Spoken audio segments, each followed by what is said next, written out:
സുഗമോ ദേവി latest വിശേഷങ്ങളിലേക്ക് എല്ലാവർക്കും സ്വാഗതം. നമ്മുടെ പ്രഭാവതിയും ദേവികയും നന്ദനും ചന്ദ്രോത്ത് നിന്ന് ഇറങ്ങുന്ന നിമിഷങ്ങളാണ് ഇന്നത്തെ പ്രൊമോയിലൂടെ നമുക്ക് കാണാൻ സാധിക്കുന്നത്. നമ്മുടെ പ്രഭാവതിയാണെങ്കിൽ നെഞ്ചു പൊട്ടി നമ്മുടെ നന്ദനോട് ചോദിക്കുന്നുണ്ട്, നമുക്കിനി ഇങ്ങോട്ട് തിരികെ വരാൻ പറ്റുമോ, ഇനി പറ്റുമെങ്കിൽ തന്നെ എന്നായിരിക്കും ആ ഒരു തിരിച്ചുവരവ് എന്നൊക്കെ ഇങ്ങനെ ചോദിക്കുകയാണ്. അപ്പുറത്താണെങ്കിൽ നമ്മുടെ ത്യാഗരാജനും തനൂജയും ചന്ദ്രമതിയും ഒക്കെ ഭയങ്കര ആഘോഷവും സന്തോഷവും ഒക്കെയാണ്. എന്നിട്ട് നമ്മുടെ തനൂജ നമ്മുടെ ത്യാഗരാജനോട് പറയുന്നുണ്ട്, നമുക്ക് തന്നെ ആ വീട് ലേലത്തിൽ പിടിക്കണം എന്നൊക്കെ പറയുന്നുണ്ട്. ഏറ്റവും ഒടുവിൽ നമ്മുടെ ചന്ദ്രോത്ത് കുടുംബക്കാർ പടിയിറങ്ങുന്ന നിമിഷങ്ങൾ തന്നെയാണ് കാണാൻ സാധിക്കുന്നത്.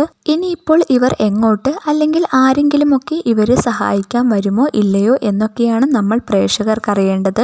നമ്മുടെ ഗിരീഷും വളരെയധികം സങ്കടപ്പെട്ടും ദേഷ്യപ്പെട്ടുമൊക്കെയാണ് പോയത്. അങ്ങോട്ടേക്ക് വരുന്നില്ലെങ്കിൽ നിങ്ങളുടെ കൂടെ രചനയും പറഞ്ഞയക്കും എന്നൊക്കെ പറഞ്ഞിരുന്നു. അതുകൊണ്ട് തന്നെ ഇനിയിപ്പോൾ ഇവർ ഗിരീഷിന്റെ വീട്ടിലോട്ട് തന്നെയാണോ പോകുന്നത്, അല്ലെങ്കിൽ ആ ഒരു സമയത്ത് ആരെങ്കിലുമൊക്കെ ഇവരെ രക്ഷിക്കാൻ വരുമോ ഇല്ലയോ എന്നൊക്കെ നമുക്ക് കണ്ടു തന്നെ അറിയാം.